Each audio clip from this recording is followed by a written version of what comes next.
Good afternoon. This is Jim from Bang Time Pool. Gotta wear the hat. Haircut time.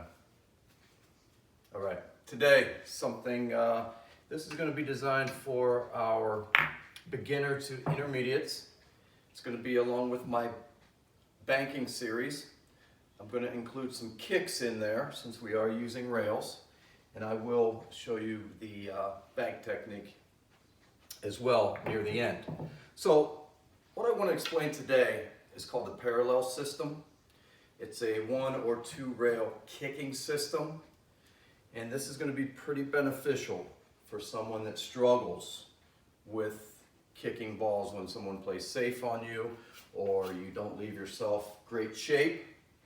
Okay, so what I'm going to do is I'm going to explain it real quickly here. I'm going to set up a shot that comes up all the time in 8 or 9 ball. So regardless, I need to make contact on the 8 ball. Okay. What I want to explain is how the system works. So what we do, it's a parallel system, like I said, and where that comes in is the first thing we do is take the midpoint between our object ball and our cue ball. Now, where do we take the midpoint? On the 2 rails that we're using. This is rail number 1, this is rail number 2, so we're going to use this pocket. We find the midpoint between these 2,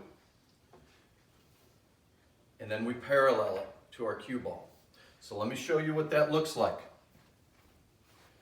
So we can see that this is approximately half a diamond, maybe 60% of a diamond. So we could count up, or we could kind of estimate. So we're actually middle of the pocket, and then we're going to parallel our stick. So that will be our aiming point to make contact. Now, one thing we need to keep in mind, because of the angles, we need to use a little running English, which would be a little above center, and in this point, or in this context, it would be a little bit of right hand English to get the ball going to the next rail. So here's what that would look like.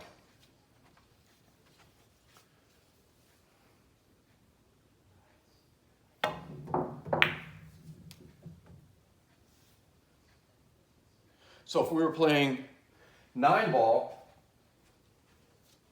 I left my opponent pretty tough shot. Okay? So again, midpoint between my object ball and my cue ball on the pocket that, between the 2 rails that I'm using. Okay? So I'll turn the camera. I'm going to set up another shot for us.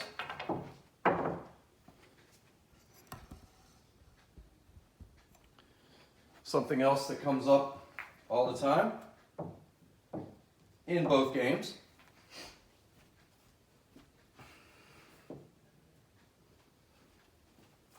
I need to make contact on the 8 ball.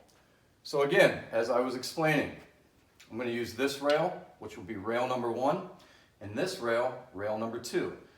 So between the 2 rails, 1 and 2, is this pocket. So I need to find the midpoint between my object ball and my cue ball, pointing to this pocket. So almost in the middle of the table, so we can pretty much say we're talking about right in this area, and then I'm going to parallel, and that is my aim point for my cue ball. Again, using a little bit of running English, again, a little bit of top right hand English to force it off into this. Now, again, the amount of English you use, the speed of the cue ball, it's all going to play a factor. The table that you play on is going to be a factor. So you may have to make minor adjustments in the amount of spin that you use, the speed of the cue ball, or your aim point. Sometimes you're going to have to add an inch, take an inch off of your aim point that you find when you parallel, depending on the table, depending on the conditions. But for today, we're going to find our midpoint between my object ball, my cue ball, using this rail and this rail, so I'm using this pocket, parallel it, a little bit of running English, and I make contact on the 8 ball. Okay? A third shot that comes up a lot in both games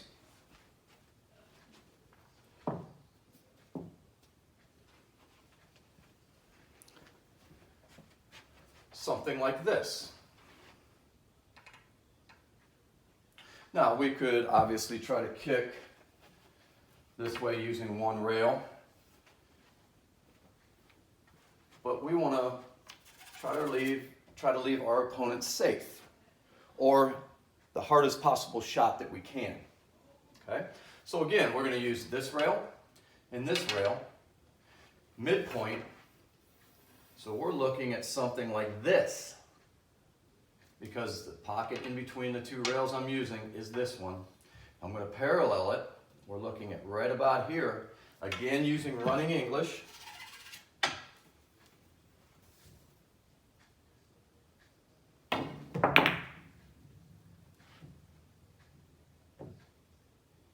Okay, we left our opponent, if this was a 9-ball game, you know, a relatively difficult shot.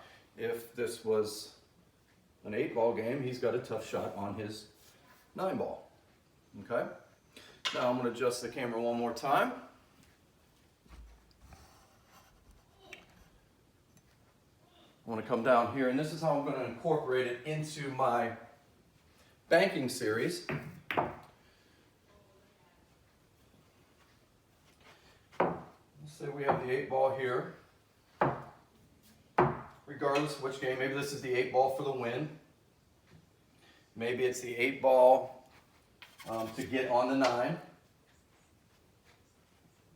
So we're going to use, of course, we could come one rail, but of course, we could have some blockers and things. I just want to show you this in this situation.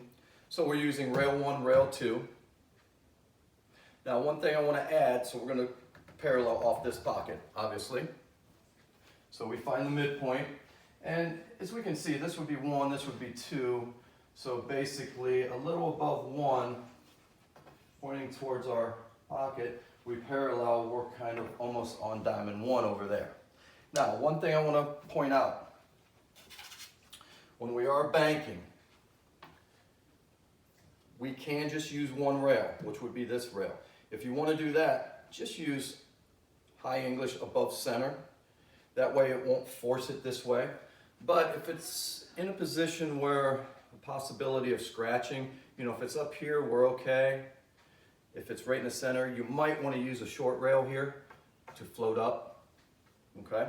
So I'm going to show you both. Hopefully we have some success. So again, midpoint, parallel. I'm going to use just a touch of inside. And you see how it hit and came off. Okay, now I'm going to show you the same shot.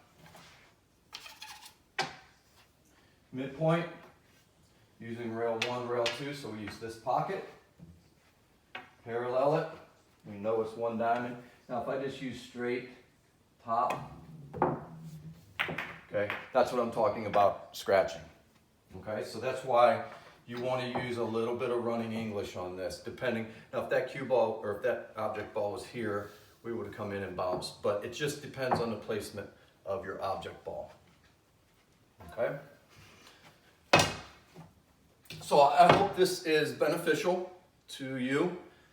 Please practice. Again, there's going to be some adjustments depending on the table, the conditions, things like that, the speed of the cue ball, how much English you use, and things like that. But this is the parallel system.